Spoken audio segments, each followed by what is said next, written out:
সোহেলের সঙ্গে প্রেম নিয়ে অকপট অভিনেত্রী তিয়াশা লেপচা। ভাঙা প্রেম জোড়া থেকে সোহেলের সব কথা মেনে চলা, এই নিয়েই মুখ খুললেন এবার অভিনেত্রী। আপনাদের সবাইকে স্বাগত সিনে গসিপে। প্রেম নিয়ে আগেই খোলসা করেছিলেন অভিনেত্রী, তবে মাঝে শোনা গিয়েছিল দুজনের ব্রেকআপ হয়ে গিয়েছে। তবে এখন সেই ব্রেকআপ ভুলে একে অপরের প্রেমে হাবুডুবু খাচ্ছেন তিয়াশা আর সোহেল। বন্ধুত্ব দীর্ঘদিনের, সেই বন্ধুত্ব ধীরে ধীরে ভালোবাসায় পরিণত হয়। দুজনেই টেলিভিশন ইন্ডাস্ট্রির অত্যন্ত জনপ্রিয় মুখ।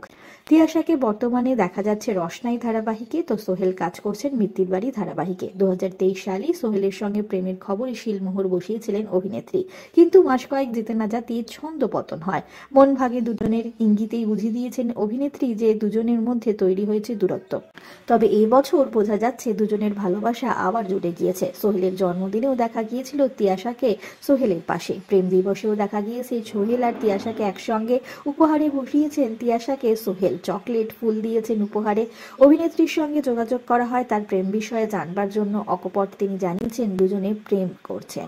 বন্ধুরা, অভিনেত্রী এ বিষয়ে বলেছেন, আসলে আমাদের ভুল বোঝাবুঝি বেড়ে গিয়েছিল এক সময়, তখনই আলাদা হই, কিন্তু আলাদা থাকতে গিয়ে বুঝলাম সোহেলের অভাব অনুভব করছি, কারণ ওর মতো করে আর কেউ আমার খেয়াল রাখতে পারে না। শুধু আমি নয়, সোহেলও বুঝতে পেরেছে আমরা কেউ কাউকে ছেড়ে থাকতে পারবো না।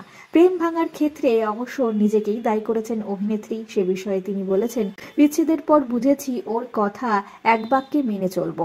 সোহেল যদি কিছু নিষেধ করে ওর কথা মেনে নেব, কারণ আমি সিদ্ধান্ত নিতে পারি না। মানুষ চিনতে ভুল করি, সেটা সোহেল পারে। তিয়াশা মনে করেন এমন কিছু মানুষের জন্য তিনি আগে সোহেলের সঙ্গে বিবাদে জড়িয়েছেন যারা আদতে তার বন্ধুই নয়। প্রেমের মাসে দেখা গিয়েছে দুজনকে একসঙ্গে একে অপরকে আই লাভ ইউ বলতে সেভাবে বিশ্বাসী নন তারা। তিয়াশা জানান, ও আমার জীবনে এমন একজন মানুষ যাকে আমি সবকিছু বলতে পারি, না বলতে পারলেই অস্বস্তি হয়। ও কি করছে, কোথায় যাচ্ছে, আমি কি করছি, কোথায় যাচ্ছি, দুজনেই সবটা জানি। তিয়াশা মনে করেন মনোমালিন্যের পর কাছাকাছি আসাটা খুব দরকার ছিল। যদিও এই মুহূর্তে বিয়ের পরিকল্পনা নেই দুজনের, সেই দায়িত্বটা পরিবারের উপর ছেড়ে দিয়েছেন দুজনে। তারা এখন আপাতত একে অপরকে সময় দিতে চান। তিয়াশার একটি ইচ্ছে রয়েছে, তিনি একটি সিরিয়ালে সোহেলের সঙ্গে কাজ করতে চান, অন্তত তাদের বিয়ে হয়ে যাওয়ার আগে। অভিনেত্রী এ বিষয়ে আবার মজা করে বলেছেন, সোহেল অবশ্য মনে করেছে আমার এই সাধ নাকি আসলে ওকে খানিকটা চোখে চোখে রাখার জন্য।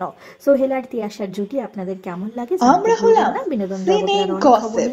জুড়ে থাকুন আমাদের সঙ্গে, সাবস্ক্রাইব করুন আমাদের এই ইউটিউব চ্যানেলটি।